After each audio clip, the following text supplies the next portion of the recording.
కొందరి దగ్గర ధనం ఉంటుంది, కానీ అది ఇతరులకు అందుబాటులో ఉండదు. ప్రయత్నించినా వారికి అది అందటము కష్టమే. అనుకున్నాం కదా అడవి చెట్టు ఫలం వంటిదా ధనమని. ఇక మరో రకం వారు ఉంటారు.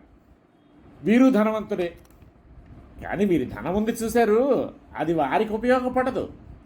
ఎవరు అదృష్టవంతులు ఉంటారు అది అనుభవించటానికి, పెట్టి పుట్టినవారు. వారి కోసమే వీరి సంపాదన అంతానంటాడు నీతికారుడు. ఉపభోగకాతరాణం పురుషాణమర్ధ సంచయపరాణం కన్యారత్నమివ గృహే తిష్టంత్యర్థః పరస్యార్థే. ధనాన్ని కూడబెడతారే తప్ప తాము సహా దాన్ని అనుభవించటానికి వెరుస్తారు కొందరు. వారి ధనం ఎవరి కోసమో ఇంట పెరుగుతున్న కన్యలాంటిది. పురుషార్థాల్లో ధనం ఒకటి. మనిషి అన్న ప్రతివాడు డబ్బు సంపాదించాల్సిందే.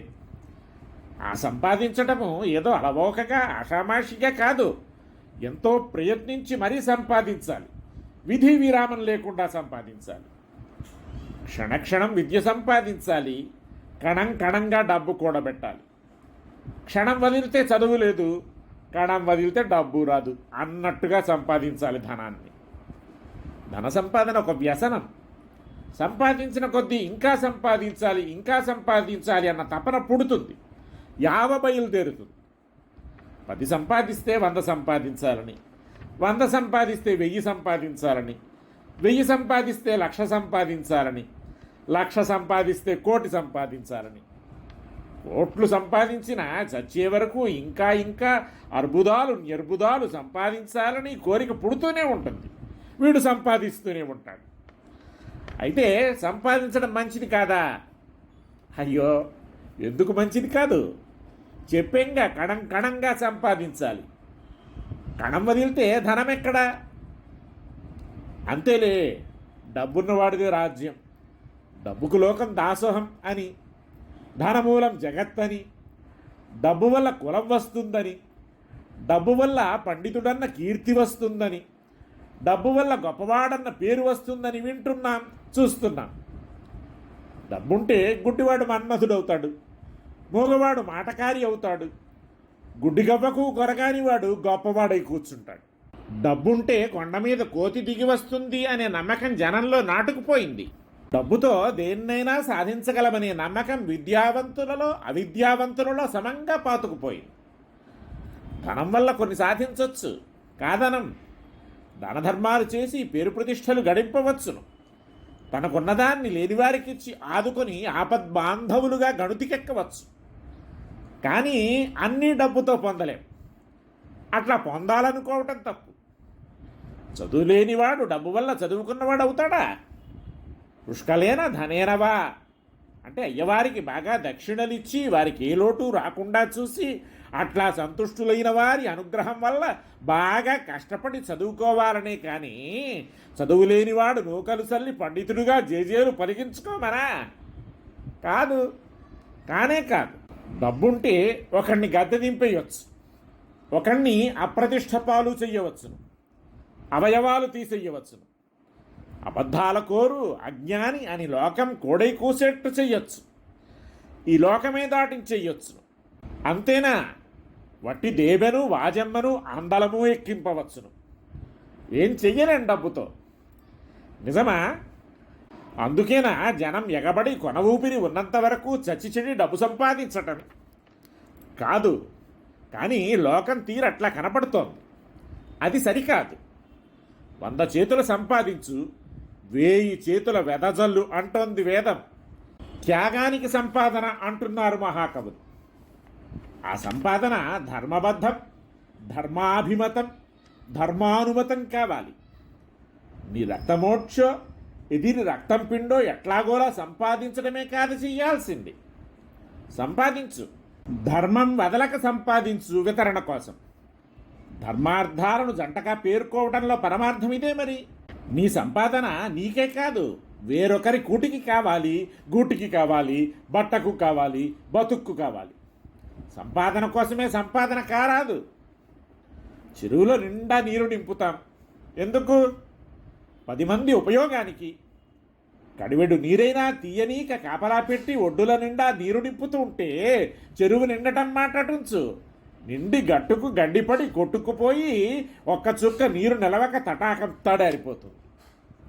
అంచేత సంపాదించాలి, దాన్ని సద్వినియోగము చెయ్యాలి. అసలు వినియోగం కోసమే సంపాదనమంతా. వినియోగపడకపోయినా దుర్వినియోగపడినా ఆ సంపాదన వ్యర్థమే. నీ సంపాదనని నువ్వు సద్వినియోగం చెయ్యకపోతే నీ తర్వాత ఎవరేం చేస్తారో నీకేమెరుక. కొందరు సంపాదిస్తారు, ఒకట్లు చేర్చి పేర్చి కోట్లు చేస్తారు. రోక తీస్తే కోటికి లోటు వస్తుందని ముడివెప్పరు, పైన పాయిసా తీయరు. కూడబెట్టాలి, కోటికి పడగలెత్తాలన్న కోరిక వీరిని పిచ్చివారిని చేస్తుంది. ఒక కోటి కాగానే రెండో కోటికి శ్రీకారాలు చుట్టి స్వీకారాలు ప్రారంభిస్తారు. వీరి బతుకంతా సంపాదించడానికే సరిపోతుంది. వీరు తాము అనుభవింపరు, వరులను అనుభవింపనియ్యరు. కడుపు నిండా తిండి తినరు, వంట నిండా బట్ట కట్టరు, కంటి నిండా కొనుకు తీయరు. వీరికి సంపాదనే తిండి, సంపాదనే బట్ట, సంపాదనే నిద్ర, సంపాదనే వారి ఊపిరి. అది లేక వాళ్ళు బతకలేరు. ఇదిగో వీరే అర్ధ సంచయపరులు, ఉపభోగ కాతరులును. కూడబెట్టడమే వీరి పని. ఎవరో తన్నుకుపోతుంటే గుడ్లు అప్పగించి చూడటం తప్ప వీరు చేయగలిగిందేమీ లేదు. నూతిలో తోడుతూ ఉంటే నీరు ఊరుతుంటుంది. సంపాదించినది వితరణం చేస్తే పెరుగుతుంది. చాలామందికి రహస్యం తెలియదు. ఇస్తే తరిగిపోతుంది, తీస్తే తరిగిపోతుంది అన్నది వీరి తలపు. ఇది బాహిరం, పరమార్థం ఇది కాదు. విత్తొకటి నిలబడితే వందలు వేలు ఫలాలు తరతరాలు అనుభవానికి వస్తూనే ఉంటాయి. అందుకే భోగశాలిని భాగ్యశాలిని పెట్టి పుట్టినవాడంటారు. కిందటి జన్మలలో వరులకు తృప్తిగా తాను పెట్టినవాడు కావటం వల్లనే నేడింతటి అదృష్టవంతుడిగా పుట్టినాడని భావం. అంచేత ఆదాయం అంటూ ఉన్నప్పుడు వ్యయం ఉండి తీరాలి. అయితే ఆ వ్యయం దుర్వ్యయం కారాదు, సద్వ్యయం కావాలి. అట్లాగే అనుభవం. సంపాదన ఉన్నప్పుడు అనుభవము ఉండాలి. రేపటి కోసం కలగంటూ నేడు పస్తుండకూడదు. ఎవరి కోసమో నువ్వు కడుపు మార్చుకోను రాదు. ఈ అనుభవం రెండు రకాలు. ఒకటి స్వానుభవం, రెండు పరానుభవం. రెండూ కావాలి. స్వానుభవం ఇష్టాహారం, ఇష్టవిహారం, సుఖనిద్ర, సుఖశయ్య. నీ ద్రవ్యంతో ఇతరులకి ఇవన్నీ సమకూరిస్తే అది పరానుభవం. అంతేకాదు పరానుభవంలో కూడా స్వానుభవం ఉంది. తనకున్నదాన్ని ఒకడికి పంచి ఆ అనుభవంతో వాడు ఆనందిస్తూ ఉంటే అది చూచి తాను మురిసిపోవటము స్వానుభవమే. ఇది అందరకు లభించే అదృష్టం కాదు. ఉరుల మొగాన వెన్నెల విరిస్తే చూసి ఆనందించటానికి ఎంత మంచి మనసు కావాలి. ఒకరికి ఇవ్వటం గొప్ప అనుభవం. మన దగ్గర నుంచి పుచ్చుకునేవాడు దొరకటం ఎంత అదృష్టం. ఆ ఇచ్చిన దానివల్ల వాడు ఆనందిస్తే అది చూడటం ఒక అనుభవం. ఆ ఈవి వల్ల నీకేదో పుణ్యం వచ్చి దానివల్ల నువ్వు సుఖాలు పొందటం మరో అనుభవం. అంచేత ఇక్కడ ఉపభోగం అంటే నువ్వు నేరుగా అనుభవించటం, ఇతరులకిచ్చి తద్వారా సమనంతరమే కానీ కాలాంతరాన కానీ నువ్వు అనుభవించటము. ఇవి రెండు ఉపభోగాలే ఉపాధేయాలి. అయితే కూడబెట్టని అలవాటు పడినవాడు ఉపభోగానికి విలవిల్లాడిపోతాడు. డబ్బును చూసుకుంటూ ప్రాణాలైనా వదలను సిద్ధపడతాడు, కానీ తాను అనుభవింపడు, ఒరులను అనుభవింపనీడు. ఇది డబ్బు మహిమ, సంపాదన గరిమాను. ఆడపిల్లని ఇంట్లో పెంచుతాం, కానీ ఆ పిల్లపై మమత పెంచుకోరాదు. ఆమె మనింట కలకాలం నిలిచిపోయేది కాదు. ఎన్నటికైనా ఒక అయ్య ఇంటికి చేరాల్సిందే. అట్లాగే సంపాదించిన క్షణం నుంచి దాని సద్వినియోగం మీద, సదుపభోగం మీద కూడా చూపు కలిగి ఉండాలి. చక్కగా వినియోగించాలి, చక్కగా అనుభవించాలి. లేకపోతే అనుభవ ఫలం, అనుభవ సుఖం నీకు లేకపోగా ఆర్జన క్లేశం మాత్రమే మిగులుతుంది. సంపాదిస్తారు చాలామంది, కానీ దానం చెయ్యరు, ధర్మం చెయ్యరు, తాము అనుభవింపరు, వరులను అనుభవింపనియ్యరు. ఆడపిల్లలాగే డబ్బు వెళ్ళిపోవాల్సిందే. నీ పరోక్షంలో నువ్వు చెమటోడ్చి కూడబెట్టిన డబ్బు ఎవడో దుర్వ్యయం చేస్తే నువ్వేం చేయగలవు? కానీ లోకం తీరు చిత్రమైనది. ఎంత సంపాదించి అనుభవానికి భోగానికి నోచుకోరు కొందరు. ఏం చేస్తాం, వారి అదృష్టం అంతే అంటున్నాడు సుందర పాండ్యుడు.